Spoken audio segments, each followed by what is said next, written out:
In this lesson, we will go over how to add new events and reminders. Let's start on the iPhone from Day View. To create a new event, we can either tap the Add button up here and then enter the name, start, and end time, along with any other details. We can also tap and hold to add a new event. Continue holding and drag up and down to adjust the start time. Drag to the edge of the display to move the event to the next or previous day. Release and the event detail panel appears. I'm going to title this Virtual Seminar and adjust the end time to 4:30 p.m.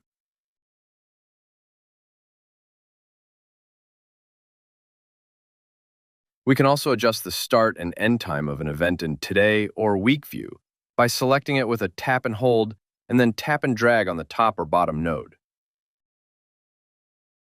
Let's move the end time to 6 p.m. That new event will sync with the iPad after a minute or two.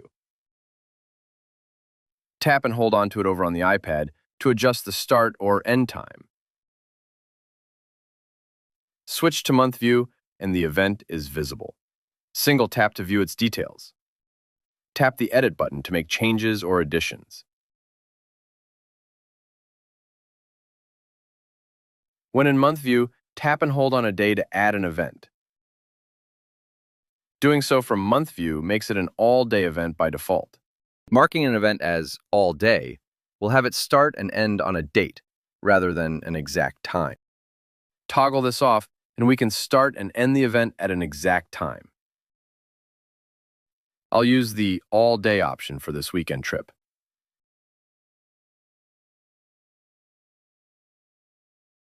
Back in Today View on the iPhone, the weekend event doesn't appear in the hourly list, only at the top of the display, marked as an all-day event over the few days.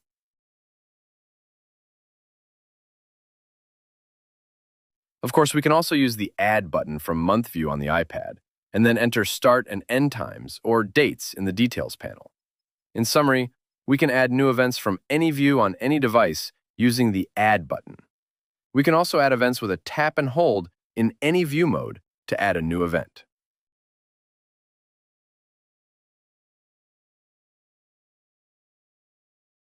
We can view or add scheduled reminders from the Calendar app.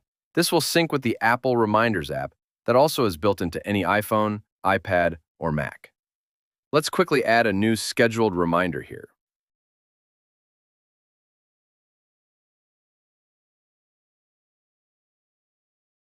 Over in the Calendar app, we can see it's automatically been added. Reminders will have an open circle next to them. This is a button that allows us to mark the reminder as completed. Once I do that here in Calendar, the reminder is removed. Tap the Calendar button, and we have an option to show completed reminders. With this activated, the reminder remains on the calendar, but is marked as completed with its circle filled in. I greatly prefer this option versus having the reminder just disappear. To add a reminder rather than an event in the Calendar app, simply switch to that option in the pop-up panel.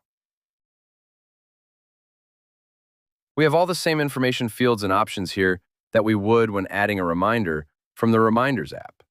For more details on creating and editing reminders, view the full Reminders tutorial. When viewing a reminder here in Calendar, we have the option to view it in the Reminders app. But it's possible to create, edit, and complete scheduled reminders entirely within Calendar.